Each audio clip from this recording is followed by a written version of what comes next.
Oh yes, that's good.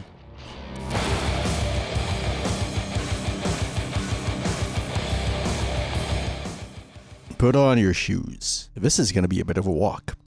Been thinking a lot about RPGs. I'm in my I want story era, and while I still enjoy games where story is more of background fluff, lately I've been into story-driven games, like a lot. I feel like I'm 11 again, telling people I play RPGs because I hadn't achieved a lot, and so I want to feel like I'm doing something, which... anyway, which got me thinking. A dangerous pastime? I know. Got me thinking about what makes games fun and not just a bunch of buttons being pressed, which is what I distinctly felt during a section of FF7. Barrett fell in a hole for good reasons, and then the game tells me to shoot crystals for stuff I didn't need or want or even knew about. Wow. It felt like busy work, which is weird because I play a lot of the last epoch and, you know, a lot of ARPGs, and a lot of that is also just repetitive action that I didn't really get tired of. It didn't feel like busy work, although admittedly part of that is just turning my brain off. There's a lot of things I could do with that, and instead I chose last epoch in ARPGs. Wait a minute, this is just Hota. So what makes one thing fun and another thing an absolute chore? Wait, that's not an accurate thing to say. It's more accurate to say, why is one satisfying and another not? Hey, you know what? I think that's called emotional context. Now that's the first term that came to mind, but I'm not sure if that's correct. So I went to a search engine. I didn't find much. Much of it talked about what I meant anyway, which may mean that I'm thinking of an entirely different term for it. But for the purposes of this video, we'll just keep calling it emotional context. Anyway, what do I mean by emotional context? It is something that in games makes it more than a bunch of buttons being pressed. It's the difference between cracking a 5-star in FGO and downloading the JPEG. The picture is the same, but one will you put your hopes on the line to get them. Let's go gambling! And the other is just a picture you downloaded. It's the difference between just cracking an egg and... I think a good way to describe it would be, it is what gives weight and meaning behind what you do in a game. I think there's 3 versions of this. I think. Narrative, non-narrative, and both. A combination of the two. Let us begin in reverse order. Narrative emotional context is when for the satisfaction, enjoyment, or meaning of the gameplay, or whatever gets you through the gameplay at least, comes from something within the game's narrative or story. Aerith's story, Joel's journey, Rook's beginning. The quality of the gameplay mechanics is irrelevant in terms of definition, though it does have an impact on overall enjoyment, because it is all about the narrative, the stories within, and what it has successfully made you think and feel. Also, I am aware that narrative and story have very different connotations depending on which academic text you're following, but they are largely interchangeable for the purposes of this video. Please, my head hurts. Also important to note is that the emotion in the emotional context is not necessarily joy or happiness. I think the best word for it is satisfaction. Horror games are not necessarily for joy. People find some satisfaction in being scared and conquering their fears, or giving a disgusting bastard what they deserve, or relieving tension, like catharsis, or things that would just be another button press or challenge become this moment, this story, this memory that lives inside your head that you think about like once every 6 months, because of emotional context, because of the narrative, because of the story and how it connected with you. Anyway, how does a game achieve this? Well, with great difficulty for one. Look at any discourse on any video game ever. There are generally 2-way story-heavy games, and not just RPGs, by the way, although there is a whole video on that I'll probably put up sometime. It's a whole different topic. But yeah, story-heavy games tend to do this in a few ways. The very first way is that they do it by making a reactive game, something that cares very much about your actions and changes according to it. You do something, you change something in the world story-wise or world-wise, and you become more invested in how it gets resolved because that's you. That's something you did. Baldur's Gate 3 is one of the most applauded versions of this. Is that where the word lauded comes from? The reactiveness of Baldur's Gate is so extreme that you not only greatly influence the fates of characters, determining whether or not they even enter your party or who you romance, and determine also the greater state of the world. Does Bal get a foothold in the Forgotten Realms? Do the druids turn into red paste? All of that is up to you. The quality of the world you impact matters too, but that's, the second way to get you. If any part of the story, the world, the characters of a story as a whole is compelling, you don't need to impact it beyond being able to play the game well enough to get to the next scene. It's like The gameplay sections are between you and the continuation of the story. Whether or not they are enjoyable or fun or whatever is irrelevant to the definition. Gameplay and narrative, much like a 60s diner, was segregated. And much like those diners, most games do not fully follow this and give you pieces of the story to change, like who you date in a rebirth. Very rarely is a game made in the 2020s completely unreactive to any narrative choices they allow you to make. However, the overarching plot does not change. Sephiroth is still your enemy, Death's Head is still the final boss, Joel still makes that choice. Gameplay here is given meaning in different ways, from being between you and the next scene to represents the struggle that the protagonists have to surmount. More nuance can be applied, but I think this is enough for today. It would be responsible to say that there is often overlap between the two, so it would be more apt to describe them as 2 meters or measurements of how a game tries to get you to care, but further elaboration is for another time.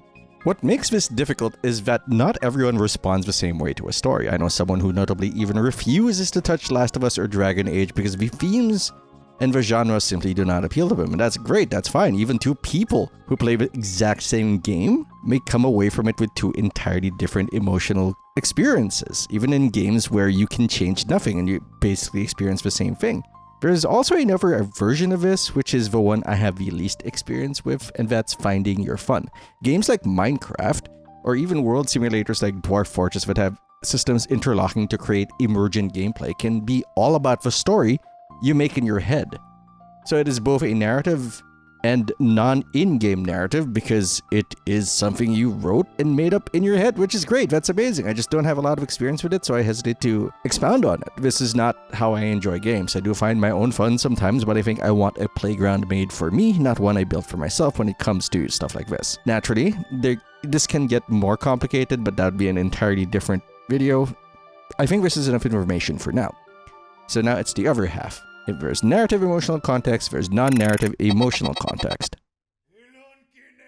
Non-narrative emotional context is for when the satisfaction of an in-game event comes not from the story of the game, but from you and something you want that isn't, of course, narratively based. Example, I've been playing a lot of Last Epoch. Defeating the boss or raising the corruption level has story consequences and is a quest goal. However, I don't care. That's not what gets my neurons firing. It's the idea that in this, the most violent of roulette games, I get the role I want. I get a unique.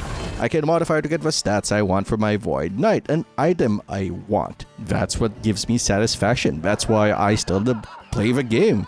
I can see people having that emotional context or that style of emotional context even in games with amazing stories. Expedition 33 has a great story. Review of that, by the way, upcoming. It's gonna be a long one. But some people obsessed with parrying might just be happy parrying their way to the end. That's fine. Dark Souls 3 might have a lot of lore and background narrative, but the gameplay appealed to me way more than the lore. The lore is nice. I like watching some videos about it, but it's not really what makes me enjoy the game. I enjoy the gameplay. I enjoy the challenge. I enjoy the idea that no matter what, I always have another shot at it. That's where my satisfaction came from. I learned. I conquered. I also think now is a good time to say that this isn't less valid. This is just as valid a way to enjoy video games emotionally as going deep into the narrative is. Not every game should or even wants to have the emotional depth of Expedition 33 or the moral issues of whatever is happening in Dragon Age. And even in those games, if you, for whatever reason, love just the gameplay, it's still a legitimate way to enjoy that game. You want to achieve a level of skill or get an item or 2 spells interact, that's fine and great that you know what you enjoy. So non-narrative emotional context is a matter of the game letting you know what's important. That means being mechanically transparent for the most part. If you can understand how to be good at something or know what you need to do, you can develop a goal, and with a goal you can create The more obtuse or confusing a game's rules are, the more difficult it is to create this emotional context. That's why rage games are difficult to make, I think. I mean, they're difficult to make for a lot of reasons, but this is probably one of them. They don't have to be fair, but they do have to be clear what the rules are, what your abilities are, and adhere rigidly to both. The moment it gets blurry is the moment those games become just frustrating. Similarly, there are games, sandboxes, that let you play with systems so you arrive at fun gameplay you made up. You don't make a story, you just want to see things happen, like making a railgun in Dwarf Fortress. Holy cow, I think I'm not a big sandbox person. I think the closest I got to making my own fun without a narrative mechanically was just XCOM 2 and modding, which, got out of hand. And of course, despite narrative and non-narrative being like two sides of the same coin, the thing is sometimes people eat the whole coin, and that's how we end up with both. The both emotional context. The both emotional context, or you know what? There's probably a better name for it, but I want to record this now, so we're going to stick with the BEC. The BEC is when both combine, which is great. You have a mechanical interest in the game, and you are emotionally fulfilled when that mechanical interest is satisfied. And you have a narrative interest in the game, and you are also emotionally satisfied because of it. Now that is actually common in occurrence, but rare in high intensity.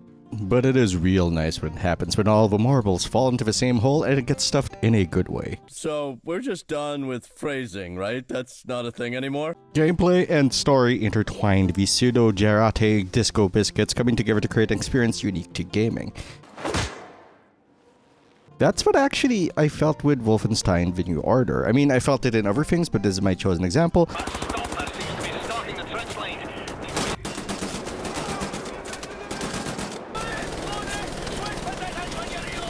Yeah, that game, hell yeah. On the non-narrative side, I mean, I've always been an FPS kid. I think the first game I ever played on PC was literally Wolfenstein. Like, the first one, Wolfenstein 3D. I never got into the mechanics introduced in later shooters such as recoil pattern. What the hell, just hold it harder, stupid. But I did like the feeling of just locking in and just winning. How about the narrative part? The opening of Wolfenstein: The New Order establishes BJ as a bit of a warrior poet, humanizing him by giving him an internal monologue that is more of an just let's kill stuff. I hear children. A dog. And I see someone. I think I see someone. These things. None of it for me. I'm moved by roaring engines. I'm lone warriors. He has ways of managing stress that he shares with a soldier who is struggling and recognizes the development of relationships around him. A good team. Like father and son. Now that might be simple storytelling, but simple is not bad. It is especially effective in this case, especially since this all happens within the first 10 minutes of the game. Now, that introduction colors everything we do. I'm not just shooting enemies, I'm backing up my team, hunting down Death's Head. Surprise! Giving my side a fighting chance in a losing war. It has given me emotional context and thus has made the game 10 minutes in infinitely more satisfying. Is the gameplay alone good? Yeah, it's a great shooter. But it is elevated by the existence of character development, or a character at all. I want to go back to that, where these moments happen a lot but not in this much intensity, because I think that's good. I don't think every moment should be intense. A game with endless emotional wallops would be incredibly stressful to play and poorly paced. I just chose these examples for each of them, the narrative, non-narrative, and both, because they're the ones that stood out to me most and the ones I thought of. So why am I stuck on this? Why do I feel the need to talk about what feels natural to a lot of people? Because honestly, the idea just fell into my head and I just wanted to talk about it. It felt important. Doing this was helping me figure out whether or not I was enjoying something. Because I kept wondering about that. I kept wondering about my own enjoyment. And while that seems real obvious to a lot of people, it ain't to me.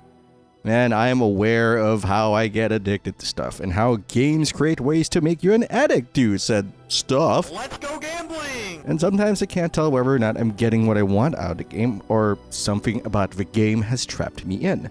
You know, Skinner's box style, which I had to immediately Google and find out, hey, is Skinner's box real? And it's like, yeah, it is. Best of luck with that. And that sort of thing is something I experienced in mostly things that are free to play. The actual satisfaction is drip-fed through fancy sparkles, box openings, and daily quest completion. You feel like you're missing out. And the satisfaction is the negation of a negative. You don't miss out, so you're okay, instead of you actually getting something of value. It's you serving the game's demands, not the other way around. But aside from that entire nightmare of figuring out, am I enjoying myself or am I just dodging the noose? Not today, old friend. I actually like thinking about stuff like this. I want to know the mechanics of how I come to enjoy things so I can more accurately figure out if I liked something or not, and thus be a better judge of something relative to my tastes and wants. Yeah, that's a lot of words for it, but I feel since I'm easily tricked, I need to figure out where my head is at, and defining terms and boundaries like this is, I think, important for that.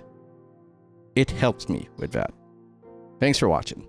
You know what to do. I am Patinator, and I will see you later.